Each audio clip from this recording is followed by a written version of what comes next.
Bonsoir à tous et bienvenue dans votre journal. Il est 19h45, nous sommes le vendredi 6 janvier. Voici les titres de l'actualité. Météo France lance une alerte au verglas sur 20 départements du Nord. Partout en France, il fait froid, certaines routes sont verglaçantes.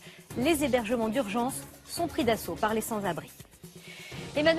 Et ce soir, 20 départements restent en vigilance orange dans le nord de la France, des Ardennes à l'est jusqu'au Calvados à l'ouest, vous le voyez. Attention aux pluies verglaçantes cette nuit, les routes seront glissantes. Les premiers touchés par ces températures sont ceux qui vivent dehors. Pour les sans-abri, les risques d'hypothermie sont élevés. Plusieurs départements ont d'ailleurs déclenché le plan Grand Froid qui permet d'ouvrir des places d'hébergement supplémentaires.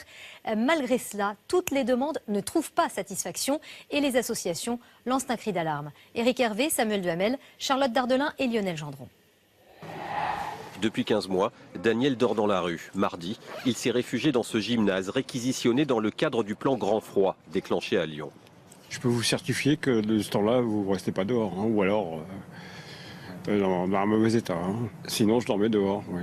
Dans les cartons, sacs de couchage que j'avais, et je les mets dans un coin le matin pour pas me les trimballer toute la journée, et on me les a volés, voilà. C'est en appelant le 115 que Daniel a été orienté vers ce gymnase. Derrière le numéro d'urgence, les autorités ont du mal à faire face. Au mois de novembre, plus de 24 000 personnes ont demandé un logement, la moitié en a obtenu. Effet de la crise économique, du manque structurel de places, et ces derniers mois, beaucoup de migrants sont devenus sans abri. Une partie du public sans-abri est aussi un public migrant qui devrait avoir une place dans des centres dédiés pour les demandeurs d'asile. Mais là aussi, faute de places disponibles, ces personnes sont orientées vers le 115. C'est dans les grandes métropoles que la situation est la plus préoccupante. À Lille, comme dans beaucoup de villes, les associations font vite car les SDF sont en danger dans leur lutte contre le froid. Je le compare à un poison qui nous tue du jour au jour. Voilà. Donc dur. C'est trop dur même, ouais, voilà. Par manque de place ou parce que certains ne veulent pas aller dans des centres, les bénévoles agissent dans l'urgence.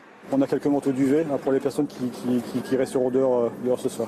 C'est un peu ça le principe de cette maraude. Et puis s'il faut alerter le 115 pour ne pas laisser toutes ces personnes dehors, quoi. Ces derniers jours, Victor est encore plus épuisé que d'habitude. Son soutien, c'est notamment ce téléphone distribué par Aïda qui a développé une application gratuite, Homeless Plus. Les SDF qui le souhaitent peuvent être géolocalisés et entrer en contact avec des personnes qui leur proposent nourriture, vêtements ou logement.